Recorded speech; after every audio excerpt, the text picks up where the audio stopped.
Hey, welcome everybody to Factual uh, LLC and a Better Way Fellowship, where we have a meeting of the minds, where we determine how we can combine a healthy mind with a healthy body to produce a place where the Creator can reside and resonate throughout our lives and those around us.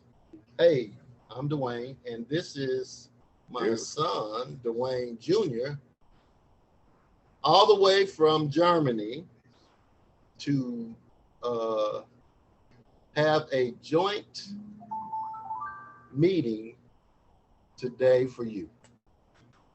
Yeah. I must admit, I am so excited because it's finally happened. I've been talking to my dad from across the water with this back and forth, and I think it's just gonna be great that we'll get him and I side by side.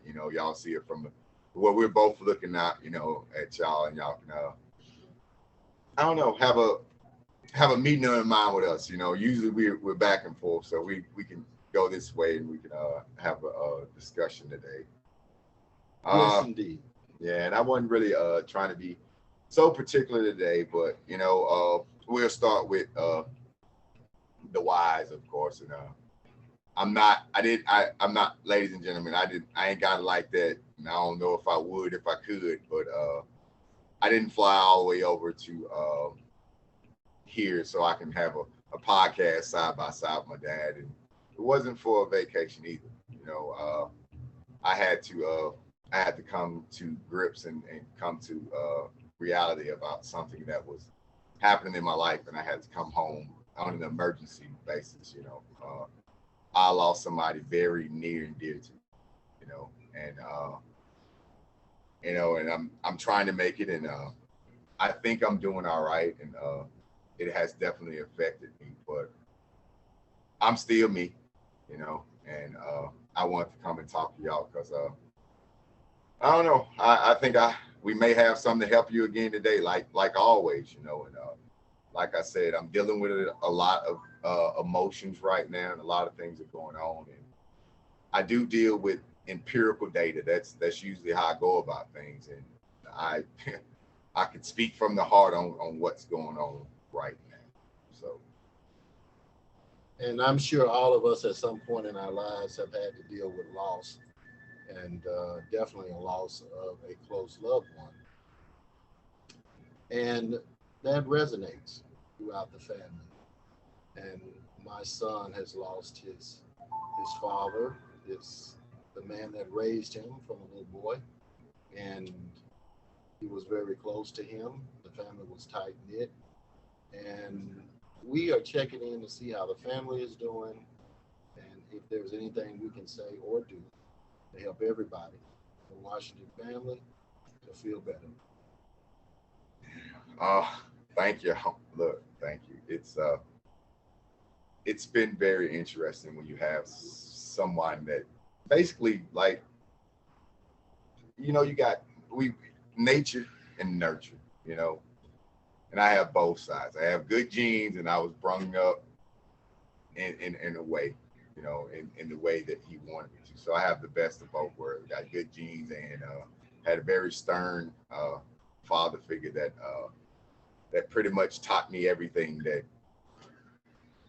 I know about, say, mechanics or about using logic and stuff like that. Since he always had this saying. He would say, not that it's right, but I'll tell you, he always said, son, stupid questions deserve stupid answers. And it wasn't that he was calling me stupid. He just wanted me to think about what I was saying before I said it. And it's kind of how I am with the podcast. So I want people to think, what I'm saying, put some thought into what you're doing. And that ain't changed, man. I'm still trying to get to open minds, get people to think for themselves. Not think, but think for themselves. Is that correct, Pop? That works all day long. All day. That's what we're all about.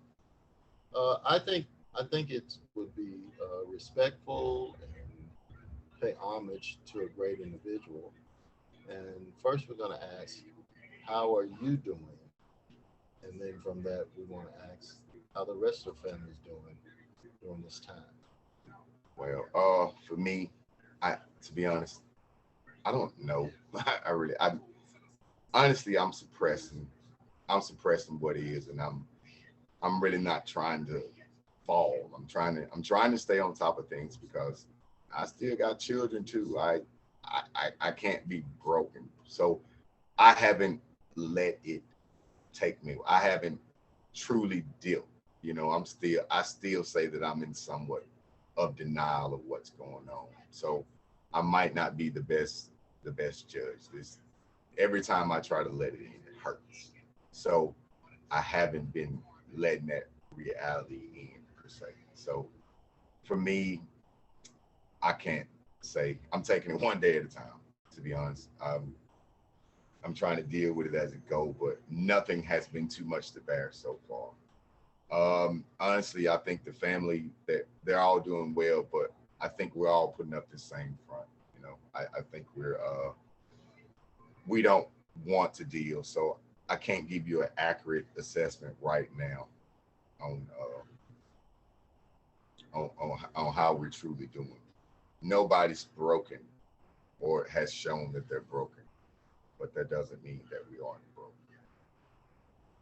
It seems that a lot of times uh, when you lose someone, you kind of have to put off the grieving process so that you can get through the ceremonies and the saying goodbyes and you know congregating with family members. You just kind of hold off the grieving process. But the grieving process will come, and the important thing about grief, it's an experience that we all must learn to get through. And I think you had to keep your guard up so that you could get through this period. But it is recommended, when you get that time, when everything calms down, to reflect and to think about, to let yourself feel. Because the sooner you do that, the sooner you come to the ultimate uh, uh, truth about it all. And that is, we transition. We're not here forever, not in this body, but we transition to the next phase of what existence is. And I'm of the frame of mind that the next phase is better. And I think anyone that knows me will tell you that I think there has to be better than what we have to endure here. And, you know, life here, even if it's successful for you, it takes work. And a lot of people work really hard to have successful lives and they don't have them. And it's not their faults. You're born into a system that can sometimes be very, very uncaring. But when there's enough love in the family, as a group, you get through it. And that's why we send up prayers to the Creator. To help us come to acceptance and say, hey, I love him, I missed him, I will miss him, and but it's a part of it. And subsequently, we will all meet again, and that's how we hold it in perspective. And I think being a Christian, having been a Christian for so long, this is a time that we comfort.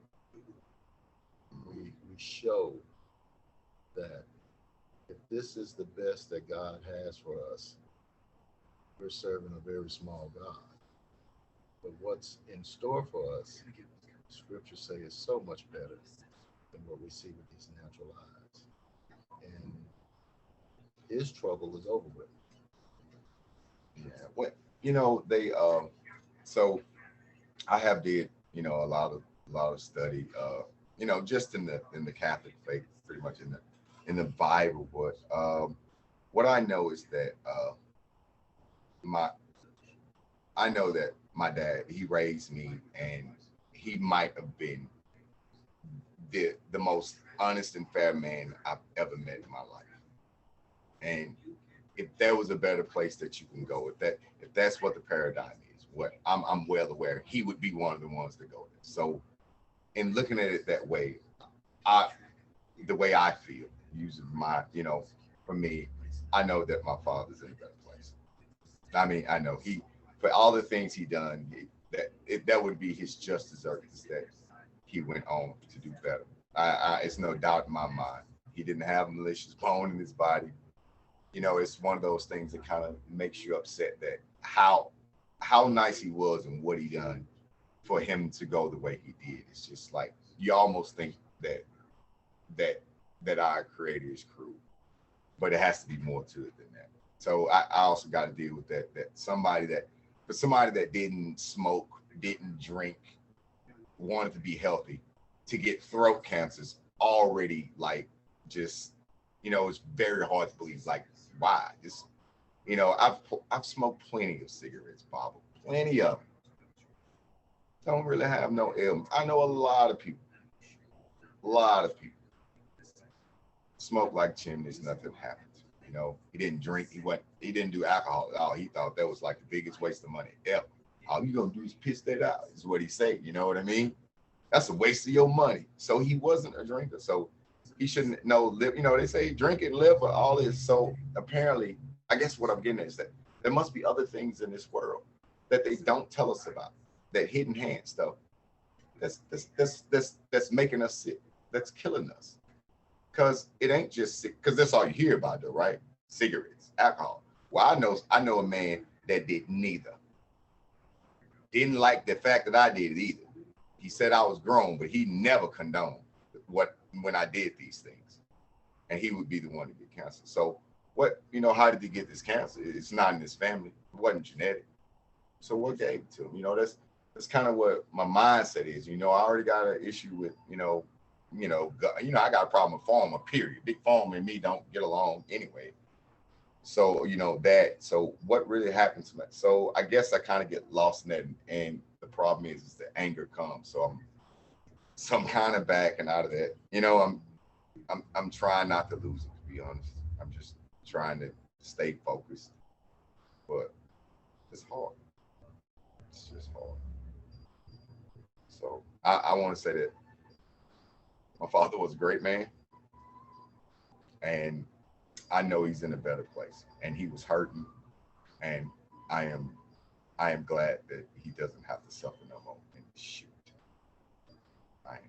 So that's the positive is he ain't got to deal with this shit no more.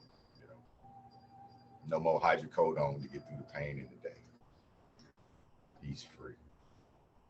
So yeah. So in that aspect, I'm pretty good. You know what I'm saying? I know he don't have to deal. So that I don't know. My blood's starting to boil. I kind of want to kind of want to go in on Pharma now that I'm thinking about it. You know, just thinking about the whole process. You know, if you don't mind, you know what I'm saying. If we can talk about this whole, so I know you have a point where we had my uncle, the man that was a brother to you, you know what I'm saying, that went through the whole chemo battle and everything. And ladies and gentlemen, I haven't went through these natural remedies and cures. I have not.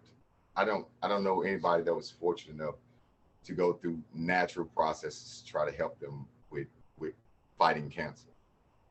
But I know quite a few that went the chemo route, and I I can't say that it doesn't exist. I'm saying the people I know, I'm at 100% that it did not it did not save their life. They all of them are no longer with me, and they all died shortly within a year of really of getting on the chemo and using it. And I watched them deteriorate, and I don't think there was quality of life in it. And that's what they were selling us is that, oh, the quality of life, you know what I'm saying, the quality of life. And I can't see that my dad's quality of life, he was in pain every day, you know, couldn't eat, weak, you know.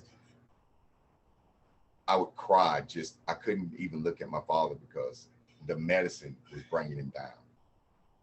The cancer, to be honest, he had stopped. The cancer was not growing, but they still wanted him to take the chemo, you know. And every time he did, he felt terrible. Without saying harsh words, I think that big pharma is one of the worst things that happened to us because all they care about is their paycheck and not your well-being and your health.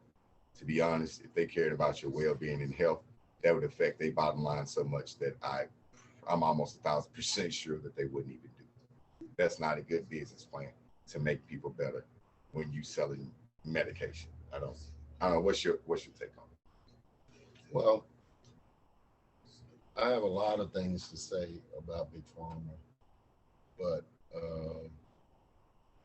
right now it's out of emotion. So oftentimes what you feel is not well iterated when you speak through emotion. But what I want to say um, about Big Pharma, big and pharma, it's an industry and it's a business. And any industry and any business is going to do its best to stay alive, stay profitable, stay successful. And unfortunately, with a lot of industries, especially oil and gas, uh, making a profit is more important than the discomforts or the byproducts that these things produce. And I'm not going to make it discussion on my take on Big Pharma because I want to talk about how that death is a part of the process. If it, even if it was not, say, cancer, heart disease, lupus, all these conditions and diseases, you still will expire at some point, and this body cannot maintain itself forever in the present environment. And as long as we measure time in the manner that we do, then there's going to be a limit or a shelf life. Those individuals are here. But I would be encouraged because we have a creator. I'm gonna leave that alone to say this. I got acquainted with death, close death, very young in life. I lost my mother uh, when I was 8 years old. And before I turned 9 years old, I lost my father too. And before that, the matriarch of our family, I had to watch them bury her. So people that are really, really close to me at that young age, formative, in those formative years, I became very aware that death was inevitable. Now I'll come back to I'm thankful we have a creator because what I found in all of these years of worshiping a God Almighty, the one that I do, I found that He works on the individual and the individual works on the circumstances. Um, a lot of us, we want Him to fix circumstances and then we just kind of benefit from that. But the whole life journey and process is one of discovery, one of experimentation. And the reason we are here is to experience being in a very mundane, practical way. Because the part of us that we don't see, which is magnanimous, which is as infinite as the universe, could not experience itself as closely as we can in these physical, low vibrating bodies. And it is for us to experiment and to experience and to feel and to learn and to know this process is wonderful. Now, does the environment affect the health of humanity? Hella yes. are we doing our best to make the place in which we live, our Mother Earth, treating it as well as we should be treating it so we could have the full benefit of that. You know, mankind has failed her mother tremendously. What he said. But that's already done. And doesn't look like that's going to change anytime soon. So what do we do? He'll forsake his mother and father. Some of that nature in Genesis, wasn't it? Genesis says that for this reason will a man leave his father and his mother, forsake his father and mother, as you said, to cleave to the wife. Well, Seems like wife should be replaced with maybe currency. I'm not. No, I know. I'm not going to not conjecture. Yeah, but what I want to say is that I think he lived a great life. This man did. I will say that he did all the things he wanted to. So, look, man. I guess my biggest. I mean, outside of losing him, my biggest thing was for some person to be so well. I felt like they hurt him on purpose so that they can get paid, and I don't like it.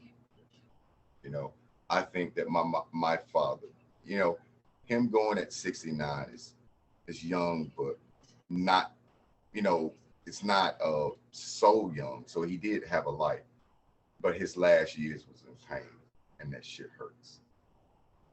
For as great as he was and all he done, he could have had a pain-free exit, and they took getting money over his over that, and I think that ain't the way my daddy was supposed to have to live his last days. That's just what it is. I ain't got over that yet. I am I am. He's not here. He lived a good life. But he didn't. It didn't have to be that. They didn't have to do all the lines. I'm a go ahead. I'm just take it. Well, we have to understand, we get a shot at this. And based on what you believe or what your religion is, you may think that you get several shots at it. It's still in the true time, as we call it.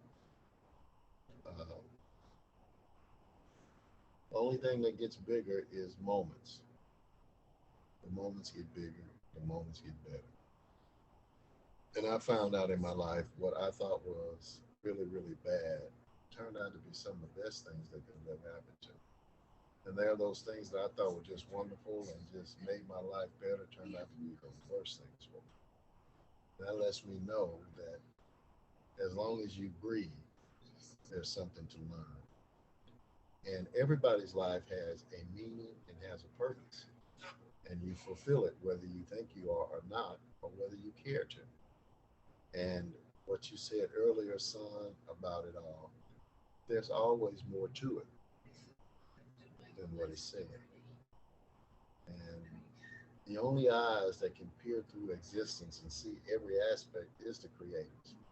Eyes weren't meant to do that. Our eyes weren't meant to do that because we're in a need to know situation. And if we knew, we mess it up. Mess it up. Yeah. And it is one of the most valuable treasures that you will ever have is your faith. And even better than your faith is powerful. Faith is energy.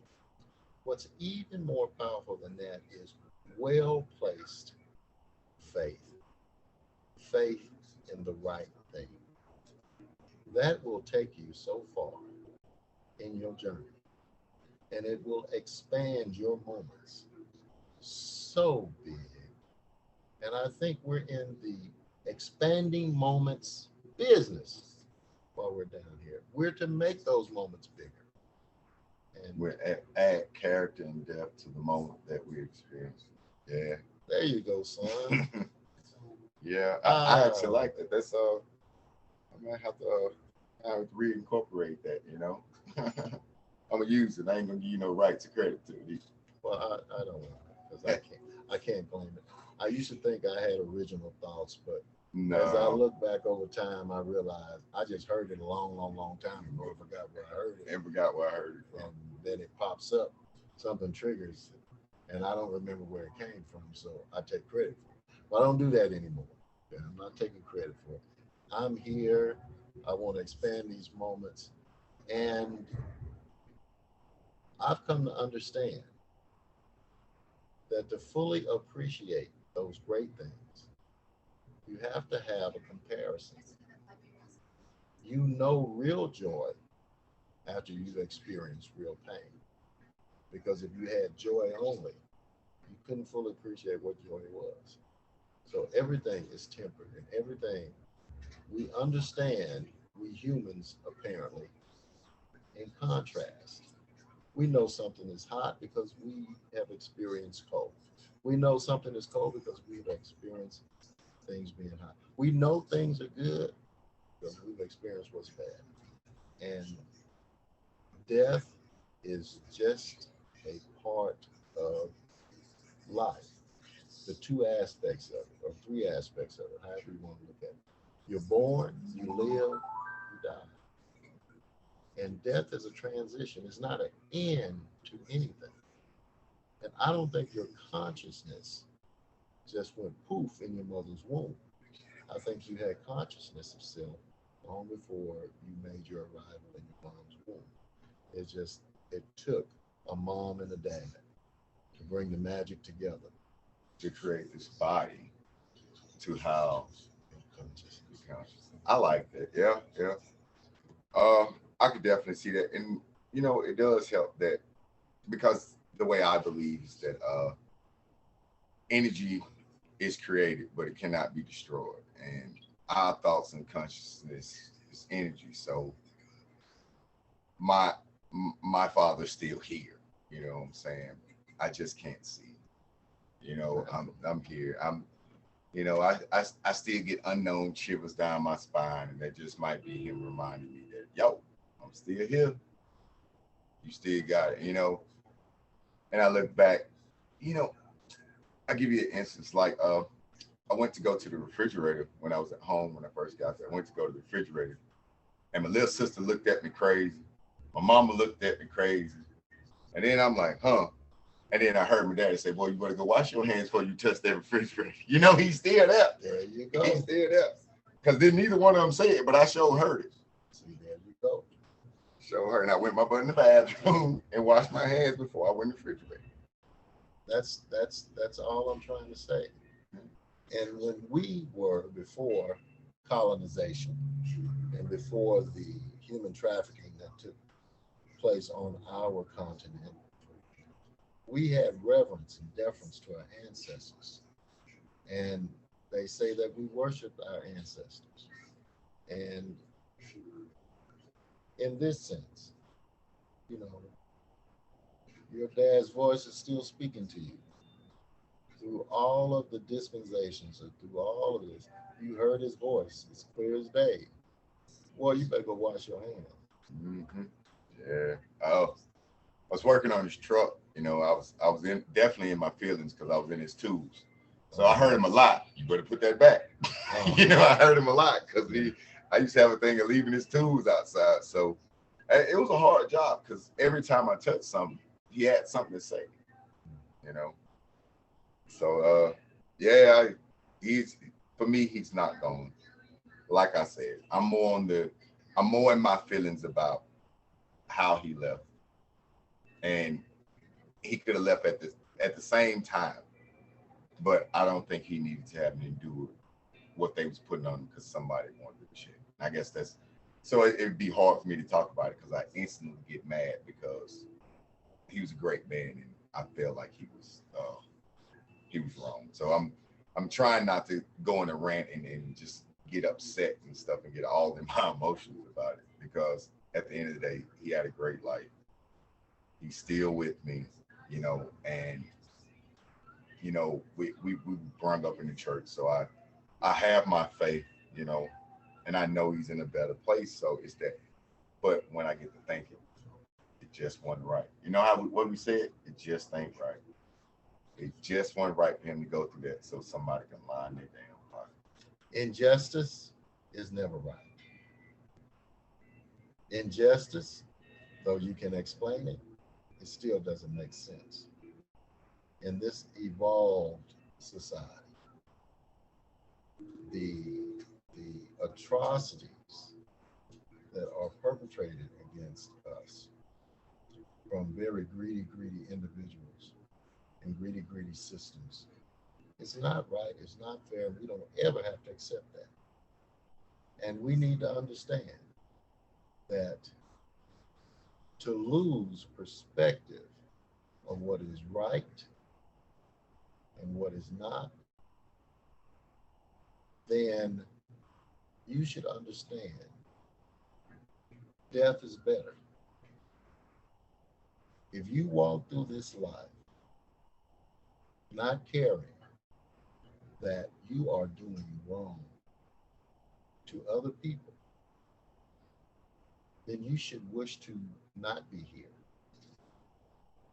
When you see your fellow man, there should be a desire to be your best and to help out if you can. And I think that's a guiding force for life. If you cannot contribute to that process, man, check out. Go. And that's why it is hard for us when we lose people close to us. We know their character. We know they're decent human beings. And yet, through no fault of their own, to fulfill somebody else's agenda, they suffer. That's not right. And I don't have to accept that. And I don't have to tell you. I will not allow myself to get in a position where I say, it's all right that you're doing me wrong.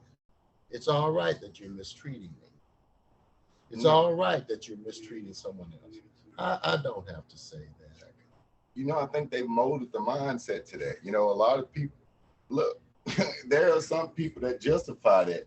You know what I mean? It happens. I don't know if it's through indoctrination, fear, misinformation, but it happens a lot. I can't be a part of that. I agree with you. You know, like I was taught, wrong is wrong, man. Look, you know, everybody try to make it a gray area where, well, what's the saying, you know? What's that? We just used the phrase, see what happened was. See what happened. You know, look, Well, man, it's complicated. Well, yeah, that, you know, really, what you did, what you did was wrong. You knew it was wrong, right? Then it's not complicated. It was just wrong. It's not. It was just wrong. And see what happened? No, we know what happened. You did wrong. And this thing, you know, if we are conscious, we have a conscience. And early in your life and as you grow, you are establishing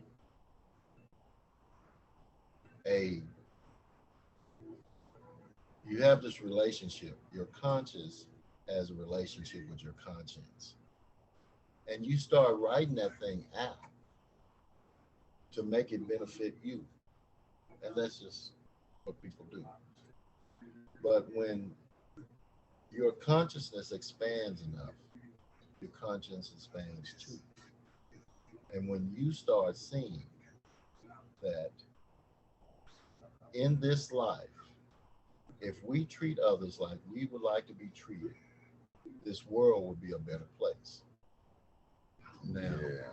Well, that's for sure. But you sure don't want nobody stealing or killing or fondling and all this. You, so why would you do it to somebody? But it happens all the time. Because they beat that conscience up and told to shut up, or they've gagged its mouth, or they killed it, or they've intoxicated it, subdued it. Yep. Subdued. Yep. So that they can do those things. Or we think it's the right thing to do. We have to convince ourselves it's right to do it. So that's the big thing. Yeah. Speaking of, so I haven't had a drink of alcohol since I heard the news of my father's passing. And you know, some people may give you a pat on the back. The truth of the matter is, I'm scared. I, to be honest, I'm truly scared that if I go down that road, I might not come back. I think I will fall in the bottle and stay in it because that's what it's. When it comes to emotion, that's when I went to suppress emotions using alcohol. That was the outcome is that I would fall in the bottle. And considering who this is and how I feel, I think it'd be a hard fall for me. So I'm doing my best to remove alcohol from my life because the more I'm not drinking, the more I'm realizing my dependence on it and what I was using it for. And none of it was right. You know what I'm saying? So I do get them urges to that. It'd have been too easy to every time that feeling comes on and I start hurting, my first thought has been to go grab a drink. And I've had to fight that back and then work with the hurt because I know if I use that as my crutch, it's gonna become my wheelchair. You know what I mean? It's gonna carry me in it. So some people say it's a good thing, you know. Some say that I'm suppressing my feelings or something, and I need to have it out that I'm not going all the way. I don't know, but I don't know exactly what it is. But I haven't been drinking because I'm scared, and it ain't because I don't like drinking or I'm trying to change. I'm just fucking scared that I won't come back right now. You know what I'm saying? So I've been doing my damnedest to stay away from alcohol because I know I don't have control over that beast. You know what I mean? I have lived long enough to know, and I've came to realization that I don't control that beast. That beast controls me. No matter how much I think I'm in control, I'm not in control. Because if I was in control, I wouldn't be drinking. I would be doing something else. You know what I'm saying? So I'm losing the lies, but at the same time, they say it's signs for other things that to come. You know. So, Well, most people, most normal people, when they are in pain, they would like to stop the pain. Few people feel pain and say, "Ooh, that's good. Let me get some more of it." Most people don't. And if you know there's a remedy, even if it doesn't cure it, even if it doesn't completely take it away, if it can numb it for a little while, uh, that can be addicting in itself. And I say this because what's deep down in you in pain is going to find more and more reasons for which you can numb. Then you may, when you we'll call it self-medication. When we self-medicate with the wrong things, the side effects are so much worse. So, running from pain, uh, especially pain that you need to feel, that's a slippery slope. And I know too many people, and I know myself. Uh, Being able to numb pain is addicting in and of itself. So you don't want to be addicted to anything but what is right. You want to be addicted to the truth. You want to be compelled to love one another or to care, empathize. And I don't mean love like emotional eros. I'm talking about compassionate, understanding, caring. And that's what we need to be addicted to. And we should be driven by the force of being the best that we can be and to exemplify and exhibit the best version of ourselves that we have at all times. And that's that's a that's a struggle, you know, to be that all the time. But it's a good struggle. And the rewards are just beyond what we can measure. hey, I was they used to say they used to call me the angry black man. You know what I mean? That was like one of my nicknames. I was always, They um, used to. They used to, man. They Yeah. used to. Yeah, they call me Rasta Man now, you know. Used to. They used to call me the angry black man, you know. I don't know. They might still call me the angry black man. I'm not sure. But I find that wasn't getting me nowhere. So I don't know.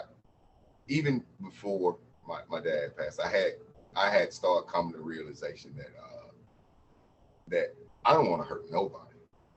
I don't want nobody to hurt me. I don't want to hurt my family. So look, I ain't trying to do nothing to nobody. And at one point in time, we even had a podcast where I said, man, look, I wouldn't hurt a fly. Then I turned around and said, no, I'm a lie. Because I F up a fly is what I said, you know. But now, you know, a little time later, you know, I was driving along and the fly got on my face. And I took my hands off the reel and tried to slap the fly and all this. And I lost control of my vehicle. I started going in the ditch, back end, spent around on me. By the time I got control, I was in the left lane, car almost hit me. I had to swerve back. And that was a reality check beyond belief, you know what I mean? I almost lost it all behind a fly. Behind the fly. Behind the fly. And then, you know, did I really need the kid? You know what I did? I ended up just tapping the window down a little bit and he went on by his business. I rolled the window and I continued on. I ain't telling anybody just let flies crawl over your faces. What I'm trying to get at is that you don't need to have that hate and that mean streak in your heart because it's not doing you no good. My gray hairs ain't went away yet, but I felt really good and I've been a lot more at peace and calm now that I'm not mad about everything. You know, I'm not upset. I don't want, and then I found a lot, even though I look like the Rasta man or the anger man, people are more, I don't know if it's my aura, but people are more open to have conversation with me and we talk and everything. I think it might be the aura because I'm just not mad. I ain't mad at I'm not mad at anybody. I am mad at the government, but government is not a person. You know, that's the whole concept of government is what I'm mad at. The whole system is foul and fraud. You're not supposed to be happy with it. It's an unjust system. So yeah, I'd be upset with government, you know, media. If the media didn't lie, if they actually did their job, I wouldn't be upset with them. But they mischievous. They ain't doing what they said. So that's a reason to be upset, you know what I'm saying, with them because they're affecting the people.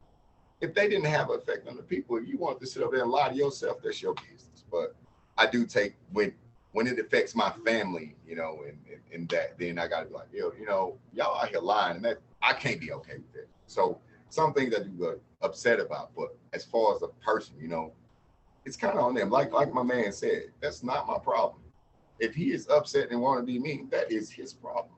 I should not go down that road and be upset and feeling bad along with him when I was just being me and I'm a nice person. So it has got better. So I do recommend, you know, don't be mad at everybody, man. You know what I mean? It's okay to be cool. Your life get better.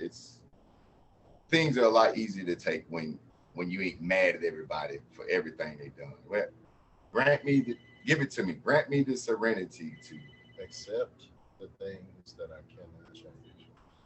The courage to change the things that I can. And the wisdom to know the difference. that right there. I can't say it right, but that's what I'm trying to live and trying to do because it's working for me and I feel like I'm a better person. And like I said, I'm more approachable now. I feel like I'm the same person, but I am noticing differences since I've lightened up and I've become a more neutral person. I don't want people to be mean mugging me. So why would I be mean mugging people? You know, that the whole saying what Baba said. You know, treating people the way you want to be treated. Is that the golden rule? Because if it's not, it should be. It ought to be. It ought to be. We know what the golden rule But is. we know what the real golden rule is. But it should be do unto others as you would want done to yourself. That'd be awesome. But A yeah, lot of the world's problems with what we consider problems would go away. But in the words of the late great Dick Gregory, it's all a game. and Those you people with power, they set the order in which things go. so what would be the I would say that how do we get around that? I like the way that the great teacher Jesus said it. He said, lay up for yourself treasures that are in heaven, as opposed to those treasures that are earthly. And when he said in heaven, he wasn't talking about a geographical place. He was talking about a place within yourself, in your heart. He said, put treasures in your heart that thieves can't take from you. They don't dilapidate or deteriorate, and they last forever. And what kind of treasures do you put in your heart? You don't put greed in your heart because that's deteriorate. It'll deteriorate. Big cars, fine homes, they pass away. But if you put compassion in your heart, if you put respect in your heart, if you put caring, concern, empathy, uh, telling the truth, never lying, all of these things are treasures that are heavenly or on a spiritual level that no man can take away from you. So, if you tell the truth, though a bank can repossess your house, they can't repossess truth. And you can always say, as you said earlier, that's character, that's honor. These are things that the greedy in this life they cannot take away because they are within you. So this is my approach. I urge everybody to connect with your creator, and he will show you how to rid your heart of material things. And not to say give up your house. What it is, he allows you to put the ownership of your house in perspective, ownership of your car in perspective. And he will help you to place those things that matter the most in your life and in your heart. And that is uh, enjoying life, understanding things that appear to be complicated to other people, knowing the truth and telling the truth, uh, treating people with dignity and respect and understanding. These are admirable qualities that this life has no power over. You can be free, but if you have a slave mentality, you are still a slave. You hear what I'm saying? You can be physically free, but you're still with a mind that's oppressed, a mind that's in bondage, a mind full of hate, a mind full of revenge, a mind full of lying, a mind full of gossiping, a mind full of hurting your neighbor in some shape or fashion, then you can be in a yacht sailing around the world in peaceful weather the whole journey, and you're still sick. So I said, my solution is connect with your creator, and you'll allow your creator to be your teacher and your guide, and follow his instructions. And he will lead you to green pastures. Your cup will run over. And in the presence of your enemies, the writer said, you prepare a big spread before me. And all they can do is look at and ride, but they can't do anything and they can't take it away from you. That's following the creator. I like, when you mentioned that, it gave me a good, it reminded me of the things from Khufu, because you're talking about what's inside of you. You're talking about the person Jesus, right? And inside of you, and what it really reminded me of is the weighing of the heart ceremony. Loving thy neighbor don't weigh nothing. So if it's in your heart, the feather that you still lighter than the feather, and everything that you were naming, it fills the heart, but it has no weight. You know, It's buoyant. yeah. But that damn car weighs something. the, them dollars weigh something, How many So people have lost their souls over cars? How many people have lost their souls over women that weren't theirs? You know what I'm saying? yeah, how many people have lost the soul of the women that was there? And the ones that were, it's hard enough with the women that are yours legally.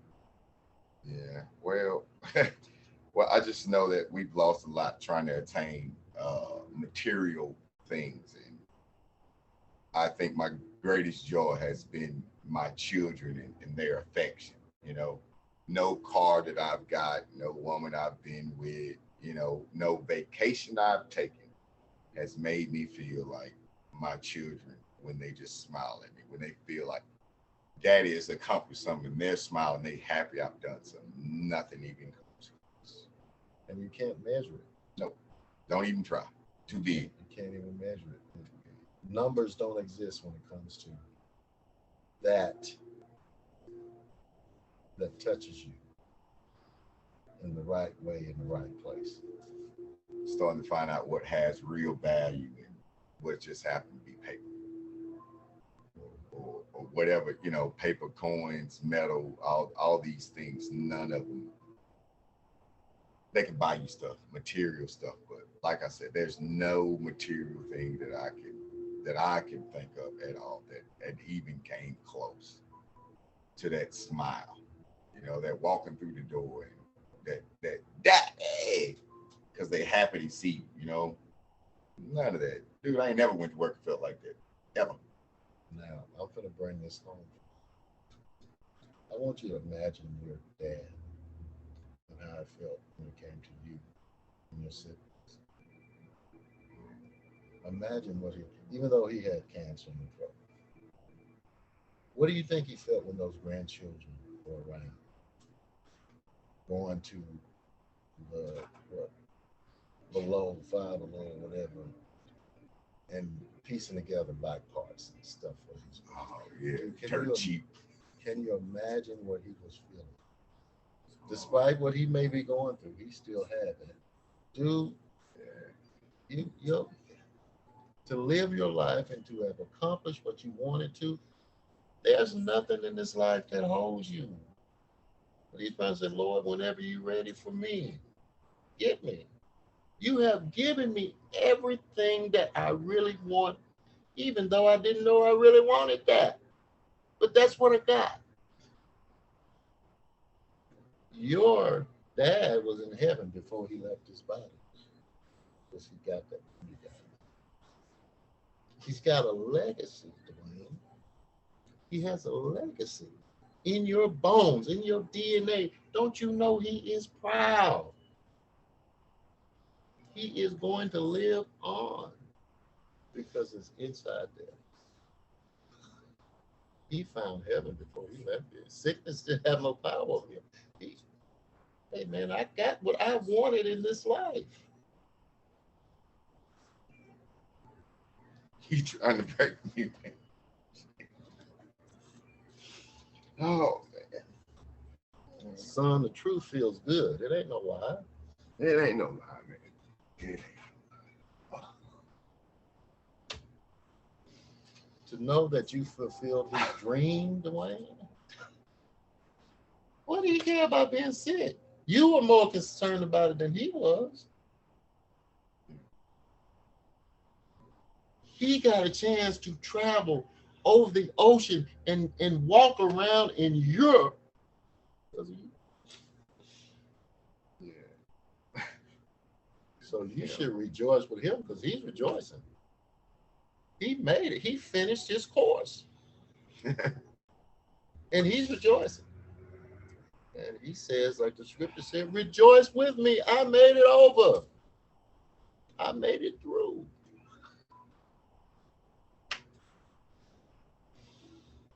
Oh shit, it hurts.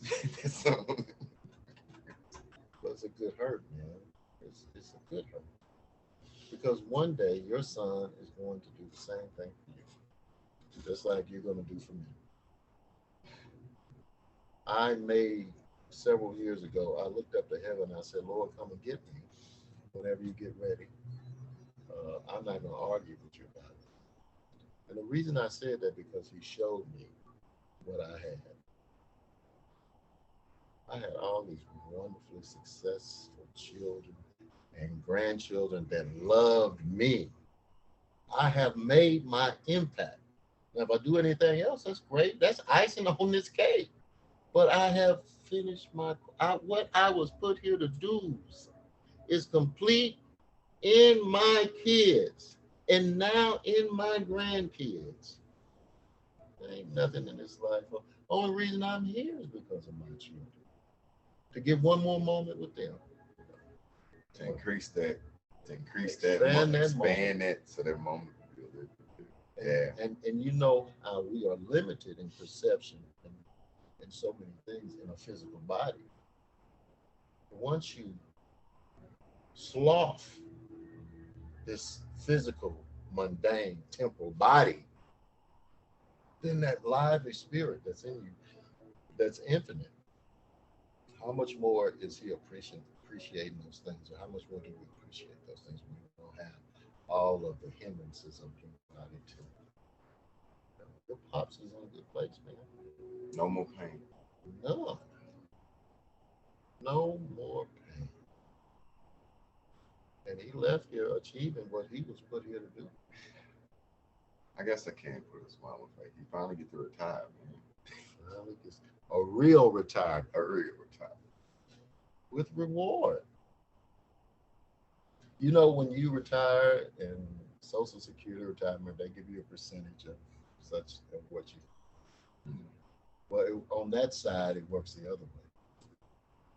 If you put in 1 penny, it's worth a gazillion dollars over there. Whereas on this side, where powerful and greedy rich men rule, you get a percentage of all that you did. They don't let you retire on what you did. We'll give you a percentage of what you did. Although we have made $1 trillion of y'all investment into your retirement, we're the only ones that come out in positive. Well, now you're talking about the greatest Ponzi scheme ever created again, ain't you? But on that side, man, that pyramid scheme might be upside down. We have an executor and a trustee that doles out the retirement. And it's way more than what we put in. So. I hear you. And on that, I see that we have made another session. Yeah. Another meeting of the mind. Another meeting of the minds and the spirits. Man, strive to have a healthy mind and a healthy body. Because that's where your creator can do the best work in you. Let's be good, people. Let's do the right thing to other people, you know. I like that. Let's do unto others as you want done to you. That's what I'm gonna leave us with on my end. Take us out. We're gonna call that the platinum. Platinum. The platinum rule. All right, this is Dwayne and Dwayne saying, man, love one another. Love one another. And be the best version of yourself that you can. Trust the Creator, He'll take you there. All right. Peace. He love you. He love you. Peace.